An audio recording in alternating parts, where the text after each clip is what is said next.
Yo, what is up? It's your boy Skylar Game Time Diddy Verts, man. And I know it's been a few weeks, but honestly, there hasn't been any too great cards going on in the UFC, and I don't want to just give y'all fluff, you know what I mean? Um, Couple serious fights this week, even though it is still kind of a trash can match. One of my personal favorites is back in the ring, up and coming, one of the nastiest guys we've seen in a minute in this division. Quillian Saladkid, or as I like to call him, the Salad Kid. Let's go, Salad Kid, baby. Hopefully he gives out that explosive diarrhea, lettuce in his hands. I'm just kidding. But yeah, I'm just gonna break down a couple fights for y'all that I really like going into this card, and then give you some nasty, nasty plays at the end. Let's see. Let's start with the Souza and Miranda fight. Neither one of the fighters have ever been finished. Where on the Souza side, he hits really hard. And on the Miranda side, he seems kind of hittable. He does go to war. Dude really does like a scrap. But I think that's going to be his downside fighting a guy like Souza who does have so much power. Because when you go in like that against a guy like that, it only takes one counter punch to put you to bed, as we've been seeing so often here lately. What about that 30-second finish last week? Did it not look rigged to you guys? Did Rodriguez Zaceli just not make a mill? I don't know. But in that fight, I'm really leaning towards the Souza KO. But sneaky, sneaky play here. If Miranda's gonna win, I think he wins by decision, bro. And the decision, or not the decision, I think he wins by submission. So the submission is sitting at plus 1300. So check that out. It will be in one of my plays that I give y'all. Monster play. I don't like the Sutherland fight. But the next fight that kind of interests me is Nergaze against Lopez. Nergaze's a nasty striker. He has really good hands. Where you're fighting a guy like Lopez who has been dropped in 4 of his 5 fights. Dude kind of has a glass chin, bro. Got a glass jaw. And I expect Nergaze to come out here and knock him out. Probably 1-2. I like the 1-2 KO angle. Or maybe the 2-3, but I really don't see Lopez surviving that long. So yeah, give me Nergaze. And then, I gotta support my boy Concrete, baby. We got Steven Titties Asplin out here putting on for all the big dudes like me, like himself. And he's fighting a guy like Pat who literally has a 2 strikes per minute output. When you're facing a guy like Asplin who is really forward going, he lands like 10 shots, 10 to 12 shots a minute. So 5 times what the other guy does. And his name isn't Concrete for no reason, bruh. He's gonna put them hands on you. He's gonna put that pace on you. And for such a big guy, he's super durable. I think the last fight that he had really put that on like a just showed everybody. Yeah, he might not have won, but in that loss, he still looked really, really good. And sometimes even in losses, you can really make a name for yourself. And I think Asplin did that. Now, let's move on to, I guess one more that I like is the Ty Miller versus Goff fight. Billy Goff. Miller is 7-0. He has a 5-inch reach advantage, and the thing is, he does have a professional boxing win. A lot of guys, when they have the advantage, they still tend to not use it. You know what I mean? But a guy like Miller, who is experienced, really nasty boxing, lengthy, tall. He's really nasty at range. Like, he knows how to keep his distance, pick his shots. Where he's fighting a guy like Goff who likes to get inside and make it nasty. But honestly, I see Miller just sitting on the outside, sniping and picking him apart. So give me Miller for the KO. If it ain't KO, it's Miller by decision. So yeah, those are my plays for the prelims. Let's move on to the main card. And this card got mixed up a little bit with a cancellation of Chiwiwi's brother, and they added another fight. So we really don't know what the order is going to be right now. It still isn't fully determined. Let's go with the Lemos and Thayanara fight. Now, I'm really big in on Thayanara right now. Um, she's nasty on the ground. She has really good wrestling. And her only loss in the UFC, it wasn't even in the UFC. Her only loss, it was outside of the UFC. And then she fought the same girl in the UFC at her last fight and dominated, absolutely dominated. Looks like night and day from her first time fighting her. And I really see her putting on a show this weekend, and I really like the round 2-3 sub at plus 800 at 8-1 odds on a 2-3 sub. You put that with Asplin 2-3 KO. You're looking at some decent odds. So I do like that one. I just gave y'all a little piece of gold right here in the middle. So if you're watching, it's not even in the middle. I'm only 5 minutes in. If you didn't make it 5 minutes, why are you even watching me? But anyways, we'll move on to the next fight. We got Elkins and Davale. This is Elkins' retirement fight, man. He already came out and said it. And a lot of the time, when guys come out for retirement fights, unless your name is Cub Swanson, you usually go down in a blaze of glory, but without the glory. And I think that's what happens here, dude. Davale, he's gonna have the better grappling. He's gonna really stretch Elkins to where Elkins can't really get the hands going like he wants to. And he could still put hands on Elkins at the same time. Yes, dude has been fighting since 2007. But it's time now. You know what I mean? Like, he obviously knows it's time to hang him up, and I do see him getting destroyed in this one. But that's a minus 700 favorite. So did you expect me to go any other way? Now let's move on to the Fiera and Quintillo. This is really a squabble trash can match. It's like two cans swinging at each other with their lids. Ferreira's 10-7 in the UFC. He's a better striker, and he has fought a lot better comp. Where you got Quintillo, who's 6-5 in the UFC. He does have a grappling advantage, but he does have a glass jaw as well. He literally his jaw looks like, I don't even know. People say mashed potatoes. I heard that today, and I was like, that's a pretty crazy comparison. But I could see his potato getting mushed, getting mashed in this one. So I do like Ferrer on the knockout, but if Quintillo was to win, I would just take the money line. You're going to get it at plus 150. If you're putting it in as a parlay piece, it's a pretty parlay piece. So, yeah, give me that one. And then on to the main fight of the evening, the one I will be tuning in for. I'm watching the whole card for this fight. You know what I mean? I watched the whole card for the love of the sport, but in all reality, this fight right here is what really pulled me to want to lock in and watch this week. We got Quentin Saladkid, my boy saladkid, against Gamrot, man. Gamrot is a really great grappler. He has a crazy gas tank. But at the same time, saladkid, he's on a 12-fight win streak. He has 3 finishes in his last 3. He does give up takedowns, but he gets up quick. And that's kind of what Gamrot's game is lacking, is like, he can get people down. He has good wrestling, but he doesn't really keep people down. And that worries me, because every second that saladkid is on his feet, it is going to be a dangerous world for Gamrot, bro.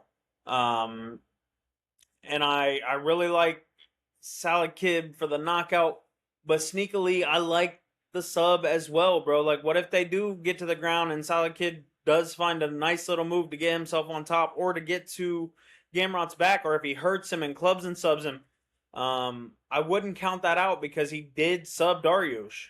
I mean, he did get taken down a couple times, but he did sub him right after.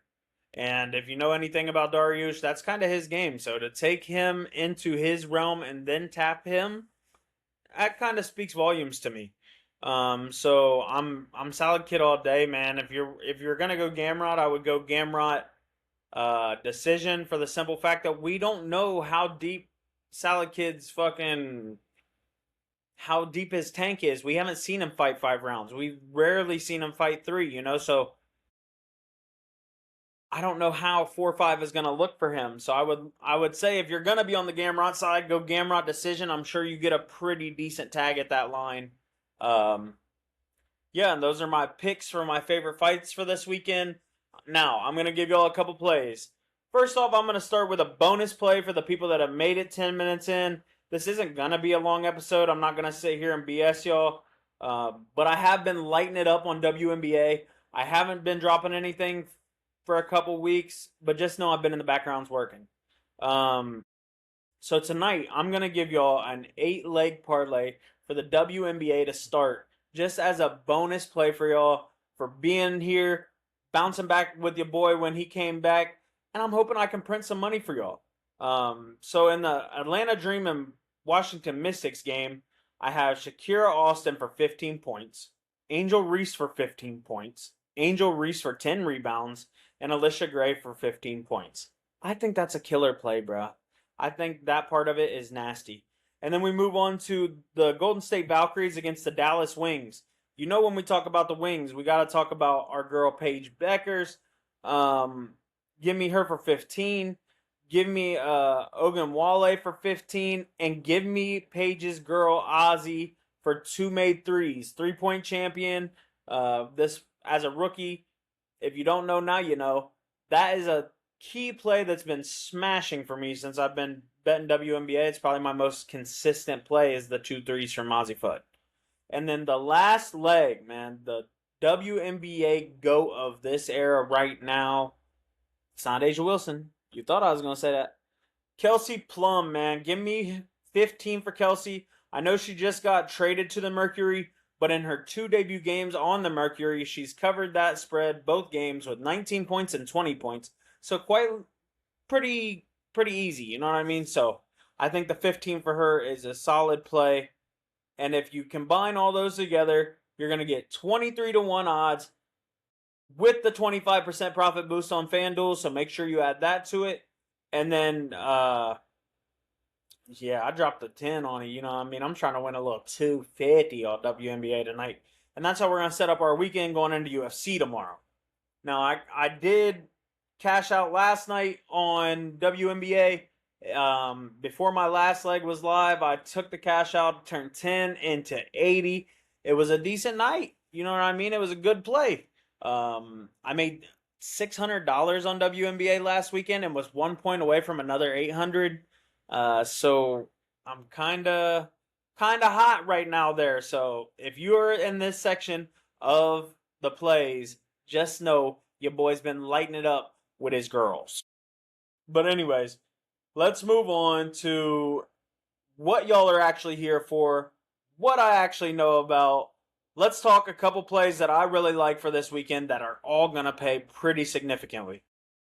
So like I was saying earlier, I see Asplin finishing this fight in round 2-3 over Pat. As we've seen in Pat's past, when it gets to round 3, dude is gas. His tank is trash. And with a guy like Asplin who's just going to keep that pace of just throwing them hands for 3 rounds, I love the 2-3, bro. I think that's an amazing play. We're going to sweat the first 5 minutes. That's what you got to look at. Now let's move on to the young gun with the 5-inch reach advantage, Ty Miller, to win by KO in round 2 or 3. I think Goff is pretty durable. He hasn't been dropped in, I think, 5+ fights. But I don't think he can get past the hands of Ty Miller, and I think he faces an onslaught from that long-handed jab. So give me Ty Miller by KO in 2-3, just like Asplin, man. And for the final leg, we're going to go saladkid KO 2-3-4, man. I think that's the perfect section. I don't think he has the explosive power or he's not going to get out of the wrestling in the first round with Gamrot. But the more that Gamrot tries to wrestle later in the fight, I really think 3-4 is the play, but I went 2-3-4 just to cover my ass. So that right there pays 104-1, bro. I put $3.33 on it to win $352 on a 3-leg parlay. That is all realistically probably going to happen. I think that is probably one of my most confident picks right there. But I got some more for y'all. Now, I do have another nice play that I really like. That's more basic, but it talks about how I thought maybe the sneakiness of Salad Kid would come in here and sub a guy like Gamrot after doing it with Dariush. We got Asplin KO, Thayanara by submission, and Salad Kid by submission. Now, in the 13 wins that Thayanara has, she has 8 subs. I do believe that, I mean, Lemos has issues with getting wrestled anyhow, but with a woman like Thayanara, she really gets in there and goes for all the submission attempts she can. When not only is she a great wrestler, she does make attempts for the sub when she gets to the ground. She's not just going to lay there and transition and take control time. She's going to try to get you out of there, and I definitely like that play.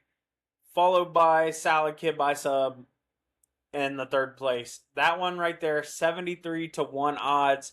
Go ahead and throw you a little 5 on that, bruh. Throw a 5 on it. Get you $350 just off a 3 play, and don't even sweat it. You know what I mean? These are all little scratcher plays. It's not like I'm betting huge on them. Now this one right here is something that I kind of hinted at to you guys about the Souza Miranda fight. This is Richie Miranda's debut. He does have a sneaky sub game. And if he's trying to get away from Souza's explosiveness, this is how he's going to do it. I think Miranda by sub and Jose Montana de Silva by KO. 169 to 1. $2.50 to win $425, man. I like that play. And then let me give you just one more that I really like.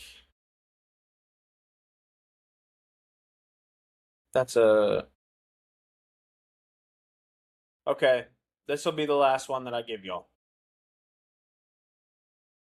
We got Nergoze by KO over Glassjaw Lopez.